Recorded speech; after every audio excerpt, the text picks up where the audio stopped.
Sawadee Khap, I'm JP Mestanza. Welcome to Phuket Extra, brought to you by pbcphuket.com.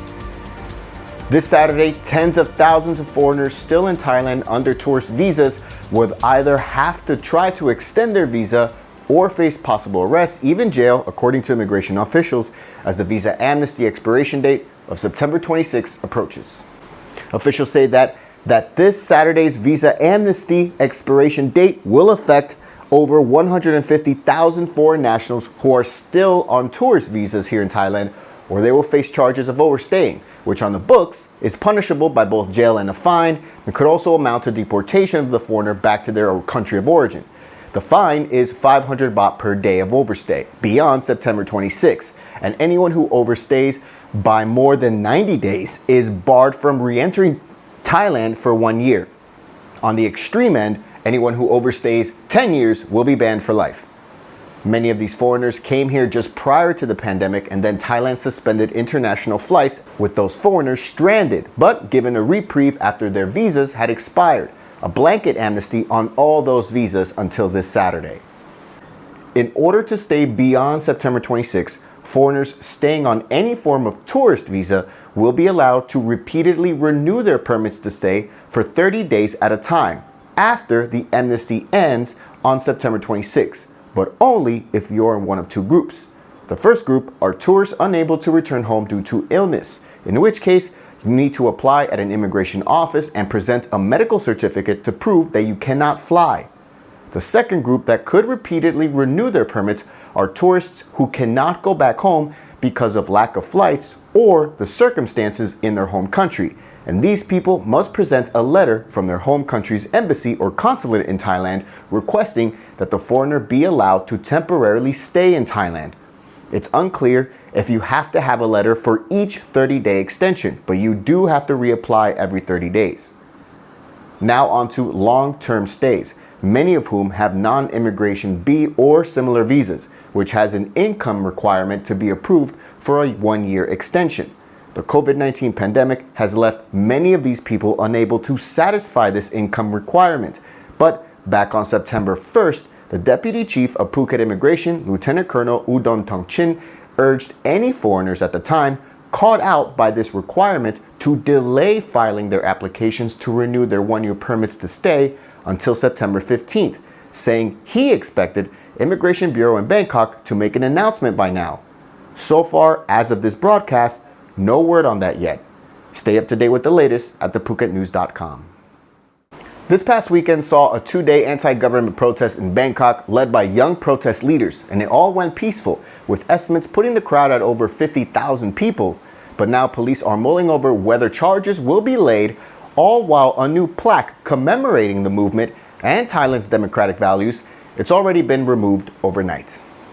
The rally began on Saturday at Sanam Luang in Bangkok, where tens of thousands showed up to protest against the government, with estimates ranging from 30 to well over 50,000 in attendance, with fiery speeches railing against the current government. Saturday night saw police also in Pathum Thani province seize about 45,000 books about reforming the higher institution, which were meant to be distributed at the rally in Bangkok. On Sunday morning at 6:39 a.m., a ceremony took place to install a new plaque into the concrete surface at Sanam Luang Park, which literally means the royal ground. And the plaque was meant to symbolize that the country belongs to the people and is meant to replace the first and original plaque that marked the 1932 revolution that overthrew the absolute monarchy, according to the Bangkok Post, and was removed with no explanation in 2017, with not an official saying what happened to that. After that, many of the protesters marched down near the Supreme Court in lieu of the government house, and they were met with police blockades in many areas. After some discussion, protest leader Panusaya Siti Jiriwatanakun met with Metro Police Bureau Chief Police Lieutenant General Pukpong Pompetra, handing over an envelope containing demands for reform of not just the government and constitution, but also the monarchy, and they're all meant to go to the Privy Council President.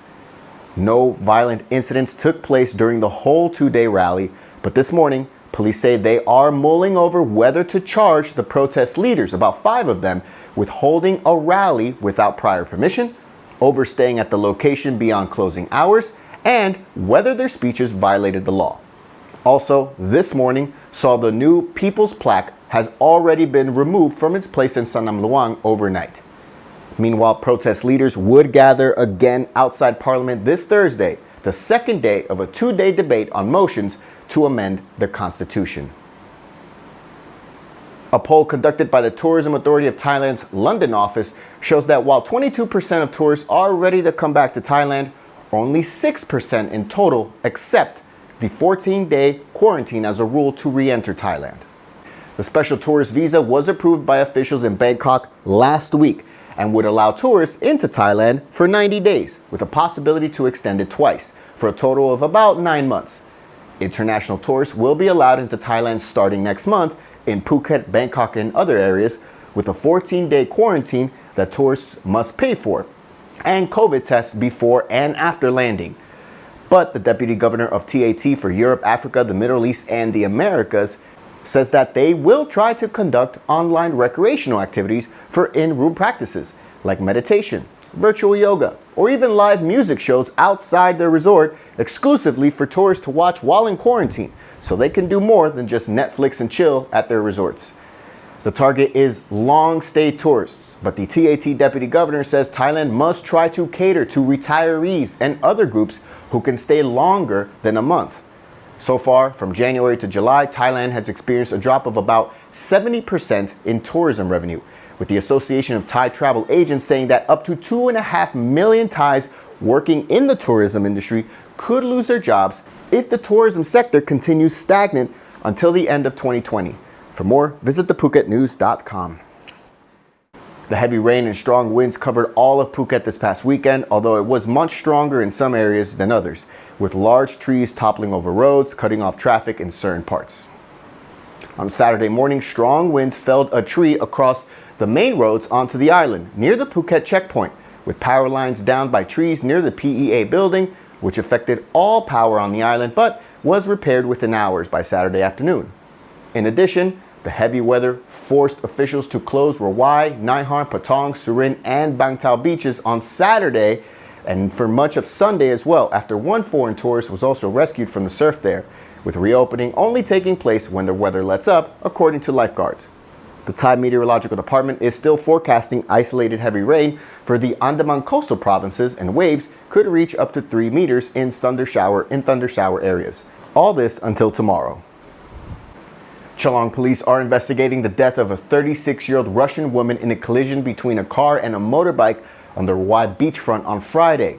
Police so far say that a white Honda car struck the woman from behind and, despite wearing a helmet, still sustained severe head injuries. An investigation is ongoing. And 0 new coronavirus cases announced today by officials, although there were a total of 9 cases confirmed over the weekend, all of them Thais returning from abroad. The new total for the nation is now 3,506 cases, with 95% of patients recovered and the death toll at 59 since last week. And that's it for Phuket Extra today, brought to you by pvcphuket.com. For safe, secure, and soundproof windows, visit pvcphuket.com. We'll be back tomorrow. Until then, stay classy, Phuket.